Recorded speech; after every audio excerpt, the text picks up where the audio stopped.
ونعوذ بالله من شرور أنفسنا ومن سيئات أعمالنا من يهده الله فلا مضل له ومن يضلل فلا هادي له وأشهد أن لا إله إلا الله وحده لا شريك له وأشهد أن محمدا عبده ورسوله يا أيها الذين آمنوا اتقوا الله حق تقاته ولا تموتن إلا وأنتم مسلمون يا أيها الناس اتقوا ربكم الذي خلقكم من نفس واحدة وخلق منها زوجها وبث منهما رجالا كثيرا ونساء واتقوا الله الذي تساءلون به والأرحام إن الله كان عليكم رقيبا يا أيها الذين آمنوا اتقوا الله وقولوا قولا سديدا يصلح لكم أعمالكم ويغفر لكم ذنوبكم ومن يطع الله ورسوله فقد فاز فوزا عظيما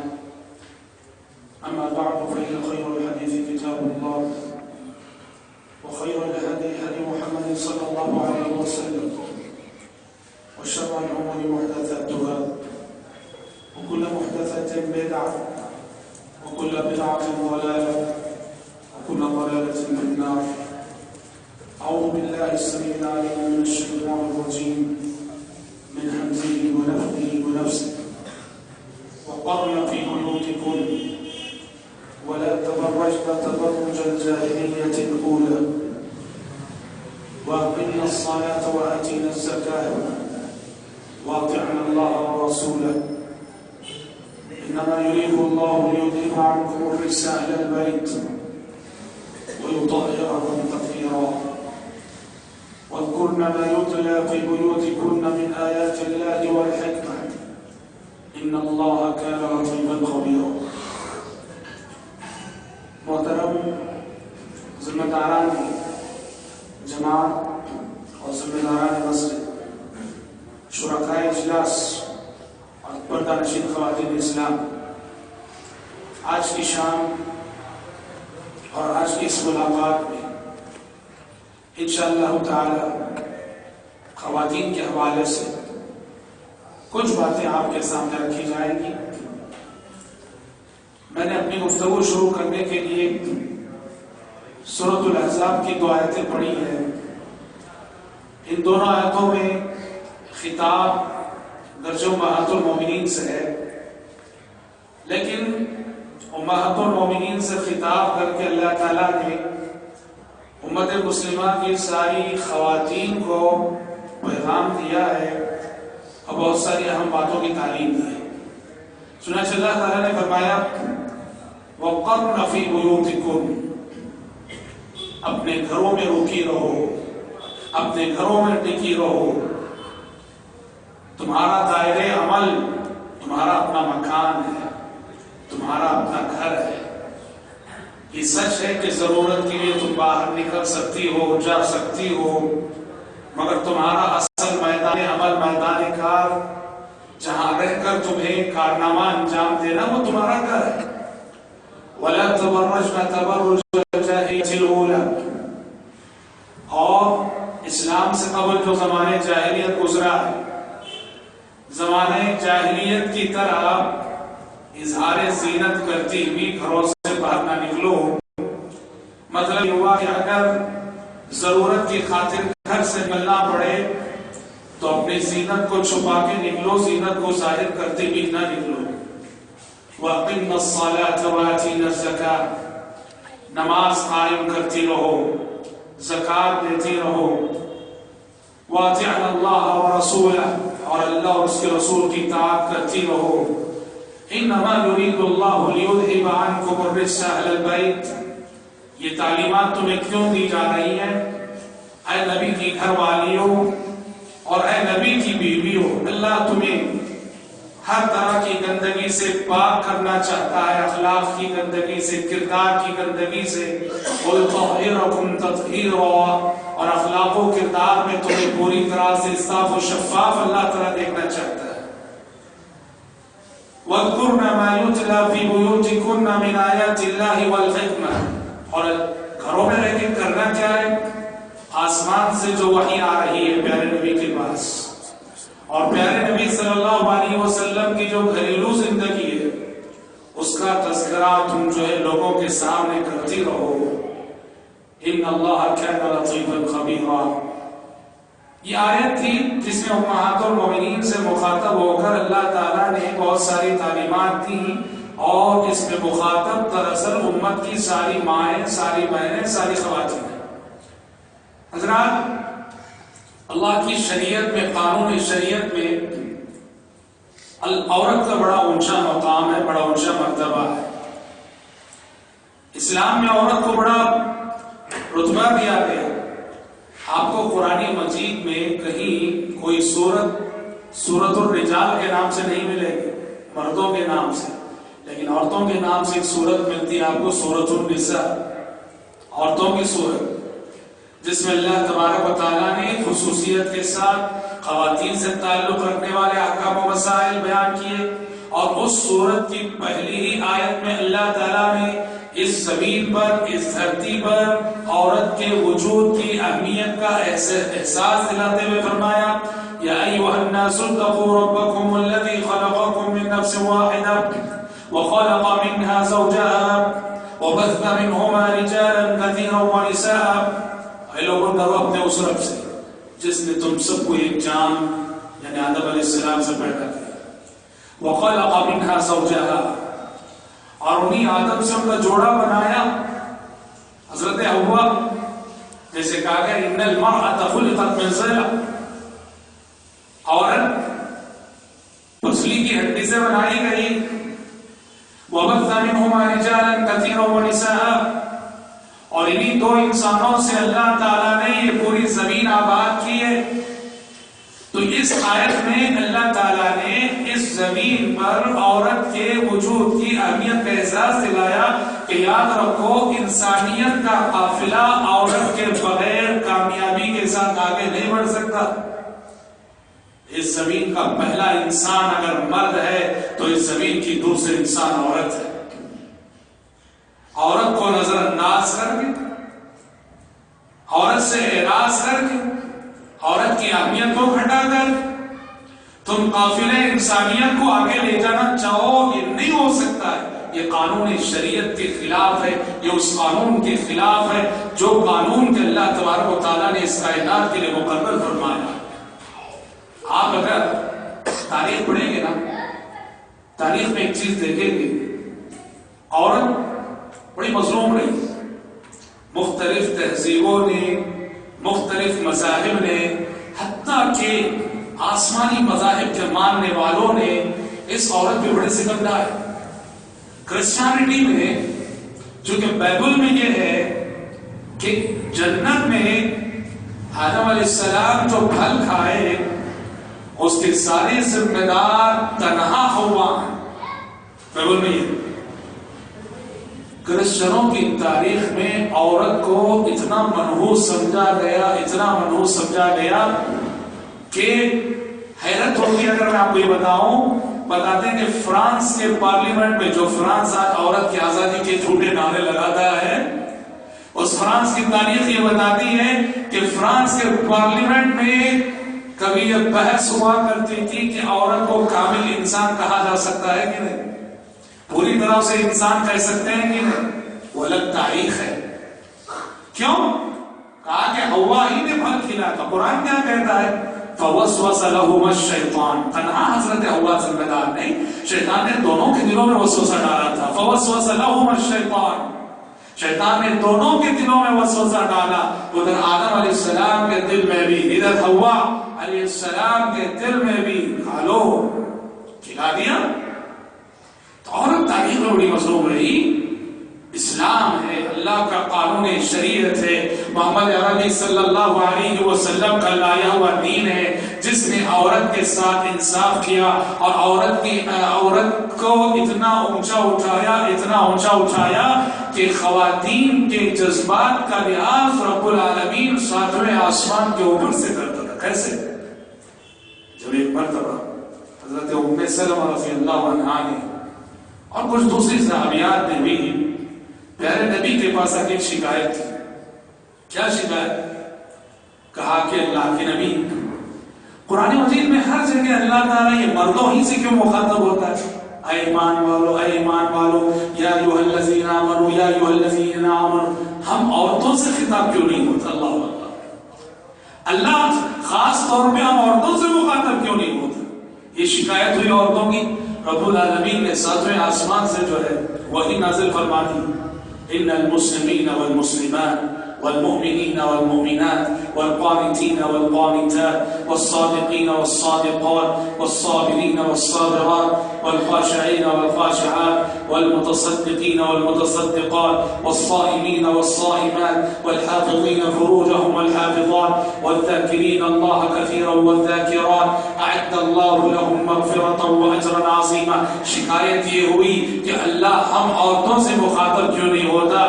جبریل امین آسمان سے وحی لے کر آ گئے جس میں نیکی کے بہت سارے میدانوں اور نیکی کے بہت سارے شعبوں کا ذکر کرتے ہوئے مرد کے دوش بدوش عورتوں کا تذکرہ کر دیا گیا.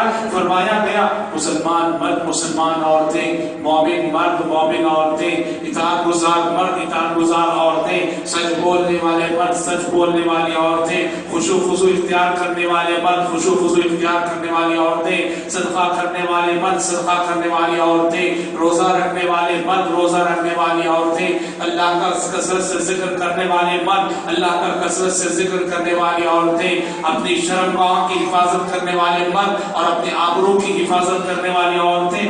اعد اللہ لهم مغفرۃ واجرا عظیما. ان سب کے لیے اللہ تعالیٰ نے بخشش مغفرت اور اجر عظیم کا توشہ تیار کر رکھا ہے. اس آیت کو نازل کر کے اللہ تعالیٰ نے خواتین کے جذبات کا لحاظ رکھا اور خواتین کا تذکرہ مردوں سے ہٹ کر الگ سے کیا مرد کے مقابلے میں، اور یہ پیغام دے دیا کہ قرآن جب بھی یا ایھا الذین آمنوا کہتا ہے وہ صرف خطاب مردوں سے نہیں ہوتا ہے، خواتین بھی اس میں مخاطب ضرور ہوتی ہیں. اور نیکی اور خیر کے ہر میدان میں عورت نہ صرف یہ کہ مرد کے دوش بدوش چل سکتی ہے، بلکہ کبھی وہ مریم کے روپ میں آ کر، کبھی وہ فرعون کی بیوی آسیہ کے روپ میں آ کر قیامت تک آنے والے مردوں کے لیے نمونہ اور اسوہ بن سکتی ہے. بھائیو، ایک ایسے دور میں آپ کو معلوم ہے، آپ نے اس ٹاپک پہ بارہا گفتگو سنی ہے کہ اسلام سے قبل عورت کو کس طرح سے مشق ستم بنایا گیا تھا. عورت کے اور سارے حقوق تو چھوڑو، جینے اور زندگی کا جو بنیادی حق ہے عورت اس حق سے بھی محروم تھی. محمد عربی صلی اللہ علیہ وسلم کی بعثت سے قبل، آپ صلی اللہ علیہ وسلم کی دنیا میں آمد سے قبل، یہ صنف نازک یہ اتنی مظلوم تھی. سماج اور سوسائٹی نے اسے ایسے دھلکار رکھا تھا کہ اور سارے حقوق تو چھوڑو، زندگی اور جینے کے بنیادی حق سے بھی محروم تھی. شریعت نے اللہ اکبر پیارے نبی صلی اللہ علیہ وسلم نے اس کے رتبے کو اتنا اونچا کیا، اس کو وہ مقام عطا کیا، وہ حقوق عطا کیے. کہنے والوں کو کہنا پڑا اور مورخ کو یہ لکھنا پڑا کہ عورت ایک نئی مخلوق ہے جو اسلام کے بعد وجود میں آئی ہے. اسلام نے محمد عربی صلی اللہ علیہ وسلم کی تعلیمات نے دنیا انسانیت سے اس عورت کا تعارف کرایا اور بتایا کہ عورت کیا چیز ہے، اسے کیا سمجھتے ہو. جب یہ وہ دور جب ایک بے رحم باپ اپنے ہی ہاتھوں سے اپنی بچیوں کو زندہ دفن کرتا تھا، ایک بے رحم باپ اپنے ہی ہاتھوں سے اپنی بچیوں کو زندہ دفن کرتا تھا، زندہ درگور کرتا تھا. بے رحمی سفاکی کا یہ مظاہرہ ایک طرف، اور پیارے نبی صلی اللہ علیہ وسلم نے عورت کے مقام اور مرتبے کو اتنا بلند کیا. جی بیٹیوں کی پرورش میں جو بشارت ہے آپ نے سنائی، کسی کو اللہ بیٹی دے دے، بیٹیوں کی پرورش کرے، ان کی نگہداشت کرے، ان کی تربیت کرے. یہ بیٹیاں ایسے والدین کو جنت میں لے کے جاتی ہیں، بیٹیوں کو جنت کا ٹکٹ قرار دیا. نتیجے میں دیکھو لوگوں کی سوچ میں کیسی تبدیلی آئی، کیسا انقلاب آیا. اللہ اکبر. ایک وہ ماحول جہاں ایک باپ خود اپنی بچی کو پالنے اور اس کی پرورش کرنے میں بننگو آر محسوس کرتا تھا، اور یہ وہ ماحول ان تمام فضیلتوں کے بعد وہ حالات بنے لوگ دوسروں کی بچیوں کو لے کر پالنے میں فخر محسوس کرتے تھے. دیکھیے اسلام سے قبل ماحول یہ تھا باپ اپنی بچی کو پالنے میں ننگوار محسوس کرتا تھا. قرآن کے الفاظ میں وَإِذَا بُشِّرَ أَحَدُهُمْ بِالْأُنثَىٰ ظَلَّ وَجْهُهُ مُسْوَدًّا وَهُوَ كَظِيمٌ يَتَوَارَىٰ مِنَ الْقَوْمِ مِنْ سُوءِ مَا بُشِّرَ بِهِ أَيُمْسِكُهُ عَلَىٰ هُونٍ لَمْ يَدُسُّهُ فِي التُّرَابِ. بیٹی پیدا ہو گئی جیسے گھر میں کوئی حادثہ ہو گیا, گھر میں کوئی حادثہ ہو گیا وجہ سے. اب یہ باپ جس کے گھر بیٹی کی ولادت ہو گئی, قرآن کہتا ہے لوگوں سے بچتا پھرتا تھا, لوگوں سے نظریں بچائے پھرتا تھا, کیا میں ذلت اور رسوائی کے ساتھ اس کو پالوں یا لے جا کے زمین میں دفن کر دوں؟ بیٹی کی پیدائش ایک حادثہ تھی. اور میں یہ بات ضمن بتا دینا چاہتا ہوں, آج بھی صورتحال کو زیادہ اچھی نہیں ہے. ہاں, کسی کے گھر لڑکے کی ولادت ہو, لوگ خوشخبریاں دیتے ہیں, بہت مبارک ہو, بہت مبارک ہو. اور لڑکی کی ولادت ہو گئی تو ایسے جملے بولتے ہیں تسلی کے جیسے گھر میں ایسا ہو گیا. میرا رب کو جو منظور تھا, جی ہاں اللہ کا فیصلہ منظور ہے ہمیں بھی. ہاں, لڑکی کو منحوس سمجھنے کا یا لڑکی کو وبال سمجھنے کا, آفت سمجھنے کا تصور دیکھو موجود ہے. جب لڑکے کی پیدائش میں مبارکبادیوں کا سلسلہ اور بیٹی کی پیدائش میں یہ مبارکبادیوں کا سلسلہ نہیں چلتا, تسلی دی جاتی ہے, تقدیر کے فیصلوں کے حوالے دیے جاتے ہیں, جو اس بات کی دلیل ہے کہ آج بھی صحیح معنوں میں بہت سارے لوگ ذہنی طور پر عورت کو, بچی کو, لڑکی کو یہ بوجھ سمجھتے ہیں. یاد رکھو مومنانہ سوچ ایسی ہو نہیں سکتی, مومنانہ سوچ ایسی ہو نہیں سکتی. اور اے وہ والدین جنہیں رب العالمین نے بیٹی کی دولت سے نوازا ہے, تمہارے لیے اس سے بڑی فخر کی بات نہیں. اس دنیا میں اللہ کے جتنے پیغمبر آئے, اکثر پیغمبروں کو بیٹوں سے زیادہ بیٹیاں ہی ہوا کی, پیغمبروں کو بیٹوں سے زیادہ بیٹیاں ہی ہوا کی ہیں. اور خود محمد عربی صلی اللہ علیہ وسلم کی جو بھی زندہ رہی بیٹیاں زندہ رہی, بیٹے بچپن ہی میں وفات پا گئے. اس سے بڑے اعزاز کی بات نہیں ہو سکتی. بہرحال یہ الگ چیز ہے. کہنا یہ ایسے سماج میں جہاں ایک باپ اپنی بیٹی کو پالنے میں ننگوار محسوس کرتا تھا, اسلام نے عورت کے مقام اور مرتبے کو اتنا بلند کیا کہ وہ سماج میں لوگ دوسروں کی بیٹیوں کو لے کر پالنے میں فخر محسوس کرنے لگے. کیا ہے حدیث بخاری وغیرہ میں دیکھی ہے. پیارے نبی جب غالباً حدیبیہ کے عمرے سے فارغ ہو کر پیارے نبی صلی اللہ علیہ وسلم جب مدینہ لوٹ رہے تھے, مکہ سے مدینہ, تو مکے میں حضرت حمزہ کی یتیم بیٹی تھی. وہ پیارے نبی کے پیچھے پیچھے چلنے لگے, کہتے مجھے بھی ساتھ لے چلو, مجھے بھی ساتھ لے چلو. اس یتیم بچی کو جو آپ کی چچازاد بہن تھی, وہ جب آپ کے پیچھے پیچھے چلنے لگی, مجھے بھی ساتھ لے چلو, مجھے بھی ساتھ لے چلو. حدیث کہتی ہے دو صحابہ آگے بڑھ کر آئے, یہ کہنے لگے اللہ کے نبی مجھے دے دیجئے میں پالوں گا. دوسرے آگے بڑھ کر آئے, وہ کہنے لگے مجھے دے دیجئے میں پالوں گا. جی ایک تو حضرت جعفر تھے اور دوسرے غالباً اگر میرا حافظہ خطا نہ کر رہا حضرت زبیر تھے. وہ کہہ رہے تھے میں پالوں گا, وہ کہہ رہے تھے میں پالوں گا. وہ کہہ رہے اللہ کے نبی مجھے دیجیے اس بچی کو, مجھے چاہیے یہ بچی. وہ کہہ رہے نہیں مجھے چاہیے. سوچو کہ کیسا انقلاب آیا, لوگوں کی سوچ میں کیسی تبدیلی آئی کہ لوگ جس سماج میں باپ اپنی بچی کو پالنے میں ننگوار محسوس کرتا تھا, اب دوسروں کی بچیوں کو لے کر پالنے میں فخر محسوس کر رہے ہیں, مسابقت کر رہے ہیں. پیارے نبی نے کیا فیصلہ کیا؟ نبی نے فیصلہ کیا, کہا کہ یہ بچی جعفر تم پالو, تم اس سے حقدار ہو زبیر کے مقابلے. کہا کس لیے؟ کہا اس لیے کہ جعفر تمہاری جو بیوی ہے نا اس بچی کی خالہ ہے, اور خالہ ماں کے برابر ہوتی ہے. الخالۃ بمنزلۃ الام, خالہ ماں کے برابر ہوتی ہے, تو لہٰذا اس بچی کی پرورش کے حقدار زیادہ تم ہو, اور تم لے جاؤ. حضرت جعفر کے حق میں آپ صلی اللہ علیہ وسلم نے فیصلہ کر دیا. کتنی بڑی بات ہے. ہوا یہ میرے بھائی, جن لوگوں سے زمانے جاہلیت میں لغزشیں ہو چکی تھی, غلطیاں ہو چکی تھی, وہ لوگ اپنی لغزشوں اور اپنی غلطیوں کا تدارک کرنے لگے. میرے نبی نے بیٹی کا مقام اور مرتبہ, عورت کا مقام اور مرتبہ اتنا اونچا کیا. اللہ اکبر. ایک صحابی آئے, آگے پیارے نبی سے فرمایا اللہ کے نبی میں وہ باپ ہوں جس نے اپنے ہاتھوں سے 8 بچیوں کو زندہ دفن کیا ہے. زمانے جاہلیت میں 8 بچیوں کو میں نے زندہ دفن کیا ہے اللہ کے نبی. اب میں تدارک کرنا چاہتا ہوں, اس غلطی کا کفارہ بتا دیجیے. پیارے نبی صلی اللہ علیہ وسلم نے کہا 8 بچیاں, کہا کہ جاؤ 8 غلام آزاد کرو. کہا کہ میرے پاس اتنی سخت نہیں، اللہ کے نبی اتنی طاقت نہیں میرے پاس. تو پیارے نبی صلی اللہ علیہ وسلم نے کہا کہ جاؤ 8 اونٹ ذبح کر کے صدقہ کرو، 8 اونٹوں کا صدقہ کرو. صحابی گئے، انہوں نے 8 اونٹوں کا صدقہ کیا.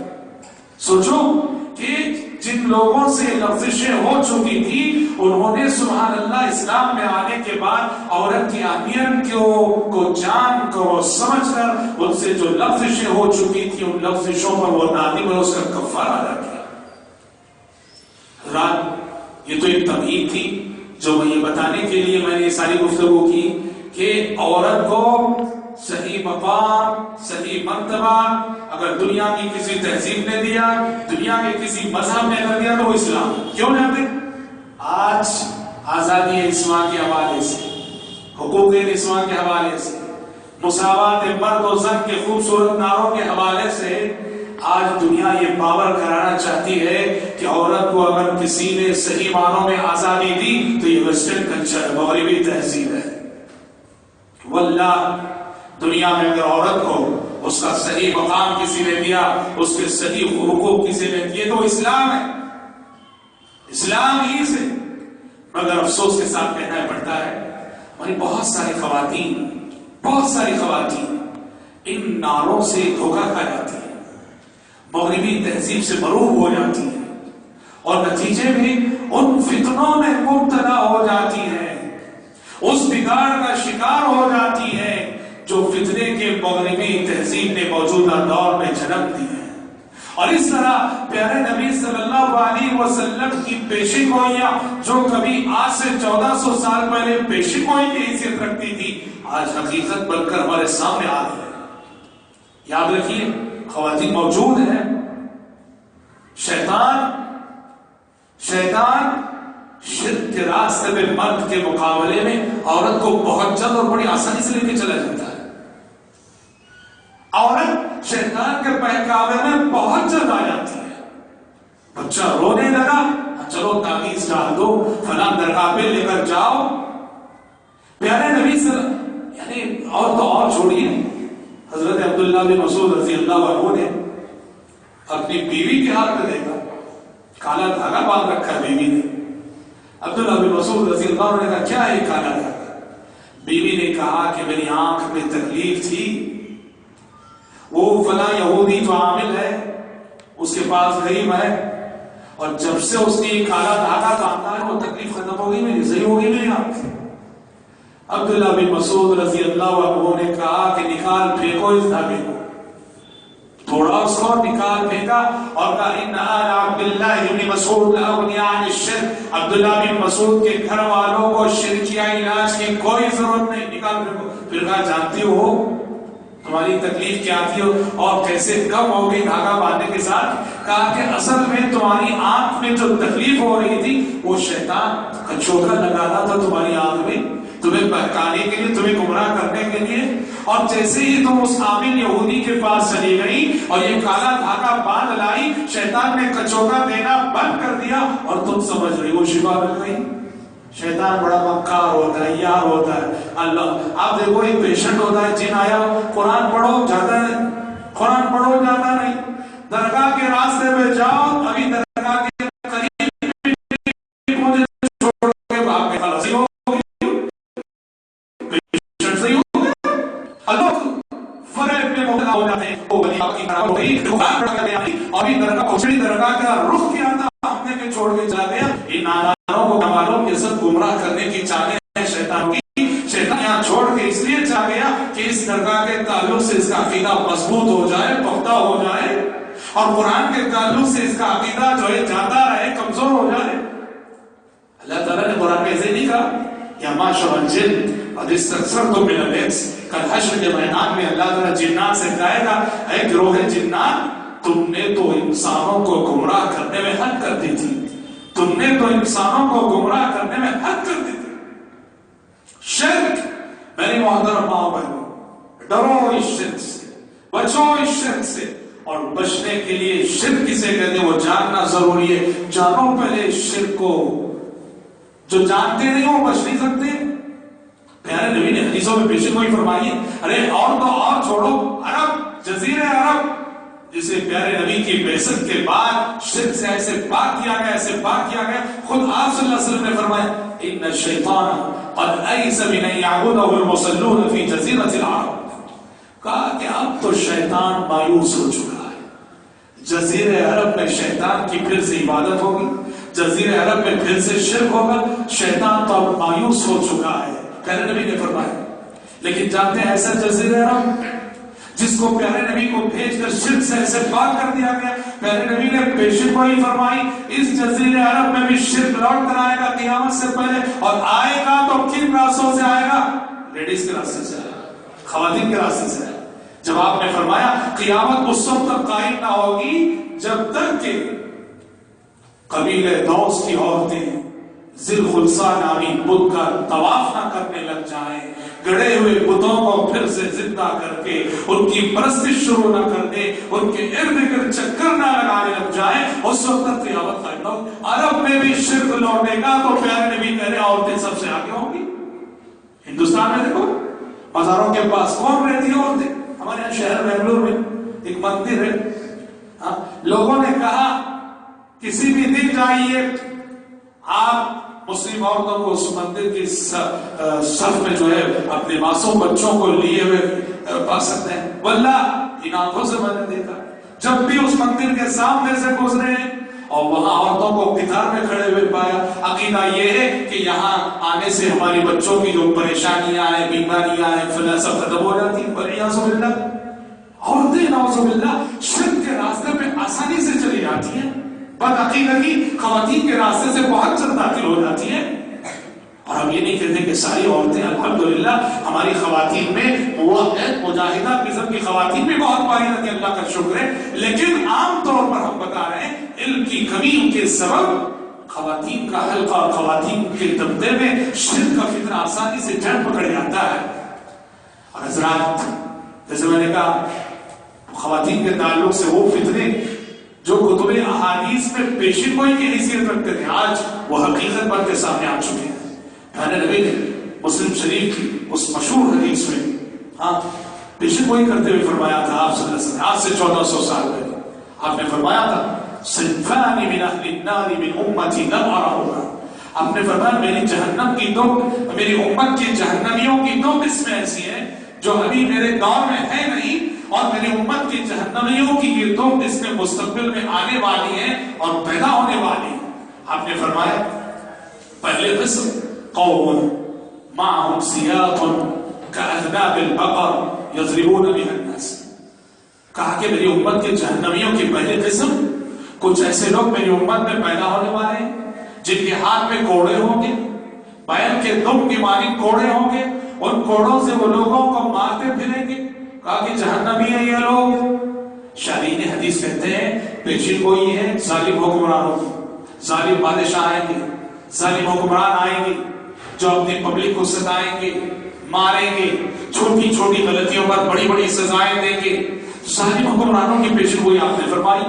اور پھر آپ نے فرمایا میری امت کے جہنمیوں کی دوسری قسم ونساء کاسیات عاریات مائلات ممیلات رؤوسهن كأسنمة البخت لا يرحن رائحة الجنة وإن ريحها ليوجد من مسيرة 40 عاما۔ آپ نے فرمایا میری امت کے جہنمیوں کی دوسری قسم ایسی عورتیں ہیں جو کپڑا پہن کر بھی ننگی رہے گی، لباس پہن کر بھی ننگی رہے گی، کاسیات عاریات۔ صلوات اللہ وسلام علیہ دو الفاظ میں دو لفظ پیارے نبی نے استعمال کیے، اور کیسی جامع تعبیر ہے، کاسیات عاریات، ایسی عورتیں پیدا ہونے والی ہیں جو لباس پہن کر بھی ننگی رہے گی۔ واللہ ان دو الفاظ میں موجودہ دور کے لباس کا سارا کلچر آ گیا۔ لباس پہن کر ننگی ہے، کہنے کو لباس تو پہن رکھا ہے لیکن ایسا لباس پہنا ہے آدھا بدن ڈھکا ہوا ہے اور آدھا بدن کھلا ہے، اسکرٹس پہنی ہوئی ہے، یا کاسیات عاریات، یا فرض کرو سر سے پیر تک اوڑھ رکھا ہے، سر سے پیر تک پہن رکھا ہے، مگر کپڑا اتنا پتلا ہے، اتنا باریک ہے کہ کپڑے کے دریچے سے بدن چھانک رہا ہے۔ کاسیات عاریات، یا یہ کہو سر سے پیر تک پہن رکھا ہے اور کپڑا بھی کافی موٹا ہے مگر اتنا ٹائٹ لباس پہن رکھا ہے کہ نعوذ باللہ جسم کی ساری ساخت اور بناوٹ ظاہر ہے، کاسیات عاریہ۔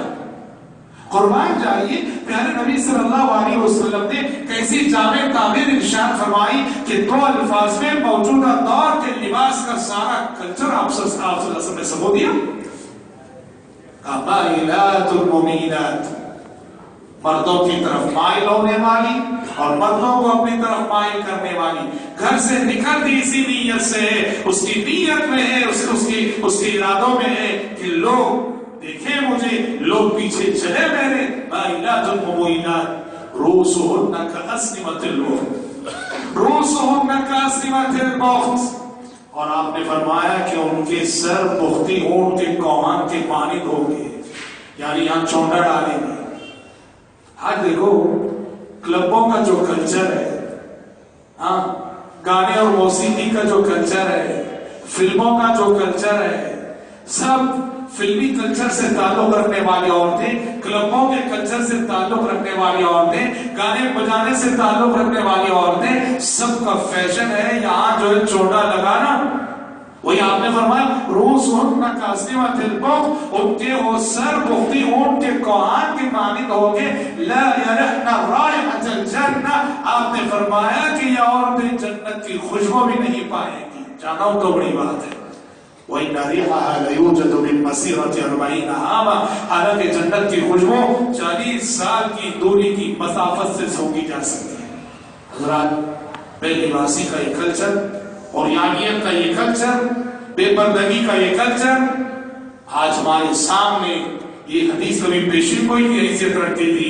محدثین نے جب اس حدیث کی شرح کی تو پیشن گوئی کی حیثیت سے کی تھی، آج ہماری آنکھوں کے سامنے یہ سارا منظر موجود ہے۔ دنیا اس عورت کو جو جس قدر اپنے جسم کو ظاہر کرتی ہے اسی قدر اونچا اسٹیج لیتی ہے، والعیاذ باللہ۔ جو جس قدر اپنے جسم کی نمائش کرے دنیا اسی قدر اونچا اونچا ہے، والعیاذ باللہ۔ یاد رکھو یہ فیشن، یہ کلچر، یہ عریانیت، یہ قوم کی اجتماعی تباہی کا سبب بننے والی ہے چیز۔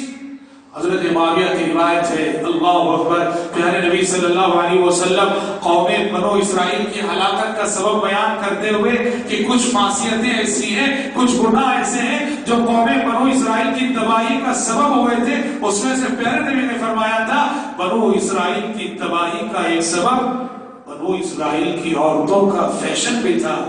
یہاں کے بال پکڑ کے کہا انما هلكت بنو اسرائیل حين اتخذت هذه النساء، پیشانی کے یہ بال پکڑ کے کہا بنو اسرائیل اس وقت ہلاک ہوئے جب ان کی عورتوں نے یہاں چوڑنا لگانا اور چوڑنا بنانا شروع کیا، یعنی فیشن کے ناجائز طریقے اپنانے شروع کیے اور بنو اسرائیل کی عورتوں میں یہ کلچر عام ہو گیا، تو یہ چیز بنو اسرائیل کی اجتماعی ہلاکتوں اور بربادی کا سبب بنی۔ یاد رکھو عورت جب بے حیا ہو کے گھر سے باہر نکلتی ہے، بے پردہ ہو کے گھر سے باہر نکلتی ہے، وہ فتنہ بن جاتی ہے، اس زمین کا بہت بڑا فتنہ بن جاتی ہے، اور اس پر پیارے نبی کی وہ حدیث صادق آتی ہے جب آپ نے فرمایا تھا کہ ما ترکت بعدی فتنة اضر علی الرجال من النساء، آپ نے فرمایا تھا میں نے اپنے بعد مردوں کے لیے عورت سے بڑا کوئی فتنہ نہیں چھوڑا، میں نے مردوں کے لیے اپنے بعد عورت سے بڑا کوئی فتنہ نہیں چھوڑا ہے۔ عورت جب بے حیا ہو کے باہر نکلتی ہے، بے پردہ ہو کے باہر نکلتی ہے، وہ مرد کے ایمان کے لیے آزمائش بنتی ہے، وہ مرد کے کردار کے لیے آزمائش بنتی ہے، وہ مرد کے اخلاق کے لیے آزمائش بنتی ہے، وہ مرد کی جوانی کے لیے آزمائش بنتی ہے۔ ما ترکت بعدی فتنة اضر علی الرجال من النساء۔ یاد رکھو محترم ماؤں بہنوں، شرم و حیا یہ آپ کا زیور ہے، شرم و حیا آپ کا زیور ہے، للہ اس زیور کی حفاظت کرنا، اس زیور کی حفاظت کرنا۔ اور خاص طور پہ ایک نصیحت یاد رکھو محترم ماؤں بہنوں، دنیا جیسے میں نے کہا آپ اخبارات پڑھتی ہوں گی، آپ بیٹھ کے ٹیلی ویژن دیکھتی ہوں گی، اخبارات میں ٹیلی ویژن میں انہی عورتوں کو آئیڈیل بنا کے پیش کیا جاتا ہے جو عورتیں نعوذ باللہ اپنے جسم کی کھلم کھلا نمائش کرتی ہیں۔ وہ تو یہی کی ہے ساتھیاں. ہاں لا حول ولا قوت الا باللہ. جو عورت جسم کی جتنی نمائش کرتی ہے دنیا اس کو اتنا ہی اونچا اسٹیج عطا کرتی ہے. ایسے میں آپ کے لیے ضروری ہے، آپ کے لیے ضروری ہے کہ آپ ہمیشہ ان عورتوں کے کردار کو اپنے سامنے رکھیں جن عورتوں کے اعلیٰ اخلاق و کردار کی شہادت رب العالمین نے دی. میری مراد حضرات صحابیات کی سیرتوں کو پڑھو، امہات المومنین کی لائف ہسٹری پڑھو. آج الحمدللہ دنیا کی ہر زبان میں، اردو میں، تیلگو میں، انگلش میں، ہندی میں، آپ جو زبان بولتی ہیں محترم ماں بہنوں، ہر زبان میں الحمدللہ صحابہ اور صحابیات کی لائف ہسٹری آ چکی ہے، زندگی آ چکی ہے.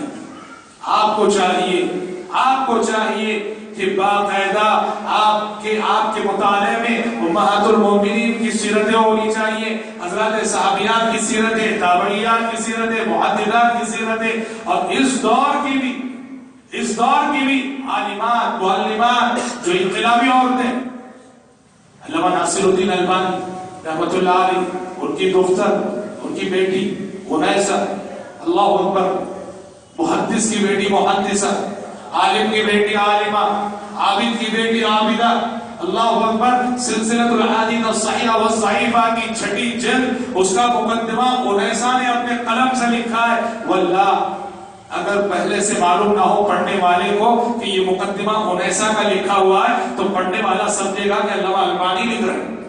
وہی زور بیان، وہی قوت استدلال، وہی علمی گہرائی، وہی اسلوب زبان اور عربی زبان کا وہی اعلیٰ معیار. الحمدللہ علمی ناحیے سے، عملی ناحیے سے آج بھی ایک سے ایک صالح خواتین ہمارے زمان میں، ہماری سوسائٹی میں پائی جاتی ہیں. ضرورت یہ ہے کہ یہ جو فاسقہ عورتیں ہیں، فاحشہ عورتیں ہیں، بدکار عورتیں ہیں، ان کے کلچر کو ہماری آنکھوں سے ہٹا کر ہمارے تصورات میں ان عورتوں کی زندگیوں کو رکھنا جنہیں صحابیات کہا جاتا ہے، تابعیات کہا جاتا ہے، جنہوں نے اخلاق و کردار اور شرم و حیا کے سبحان اللہ ایسے نمونے قائم کیے. جنگ احد ختم ہوئی، ایک صحابیہ پیارے نبی کے پاس آئی. کیا ہوا؟ بیٹا شہید ہوا تھا، بیٹا ایک شہید ہو چکا تھا. اپنے شہید بیٹے کے بارے میں پوچھنے کے لیے آئی. نقاب ڈالی ہوئی تھی، بہت مشہور روایت ہے، نقاب ڈالی ہوئی تھی اور اپنے شہید بیٹے کے بارے میں پوچھ رہی ہیں. لوگوں نے کہا وہ دیکھو بیٹا شہید ہوا ہے اور بیٹے کے بارے میں پوچھنے کے لیے آئی ہے اور اس حالت میں بھی نقاب ڈالی ہوئی. خاتون نے لوگوں کا یہ تبصرہ سنا تو کہا ان ارزا ابنی فلن ارزا حیائی. لوگوں کیا بات کر رہے ہو، میں اپنے شہید بیٹے کے بارے میں پوچھنے آئی ہوں اور نقاب ڈال کے پوچھ رہی ہوں تو تمہیں تعجب ہو رہا ہے. کہا کہ اگر بیٹا شہید ہو گیا ہے تو میرے چہرے سے نقاب ہٹ جائے. یاد رکھو میں نے بیٹا کھویا ہے، اپنی شرم و حیا نہیں کھوئی ہے میں نے. ان ارزا ابنی فلن ارزا حیائی رضی اللہ عنہ. محترمہ بہنوں، یہ خواتین ہیں جنہیں آپ کو چاہیے کہ انہیں آئیڈیل بنائیں، انہیں اسوہ بنائیں. انہیں ایسی خواتین کو آئیڈیل بنا کر، اسوہ بنا کر آپ زندگی گزاریں گی. موجودہ دور کے فتنوں سے بچ سکتی ہیں. جیسے ہم نے کہا بڑے خوشنما نعرے ہیں موجودہ دور کے، بڑے خوشنما اعلانات ہیں موجودہ دور کے. اس کے فریب میں نہ آنا، اس کے دھوکے میں نہ آنا. میں اپنی گفتگو کو انہیں چند باتوں پر سمیٹتے ہوئے اللہ تبارک و تعالیٰ سے دعا کرتا ہوں کہ رب العالمین ہماری ماؤں بہنوں کو اور ہم سب کو، آپ سب کو زندگی کے ہر شعبے میں رب العالمین شریعت مطہرہ پہ قائم رکھے. اللہ تعالیٰ ہمیں، ہماری آنے والی نسلوں کو اپنے ایمان، اپنے عقیدے، اپنے اخلاق، اپنے کریکٹر اور اپنی جوانی کی حفاظت کی توفیق عطا فرمائے. آمین. وآخر دعوانا الحمد للہ رب العالمین.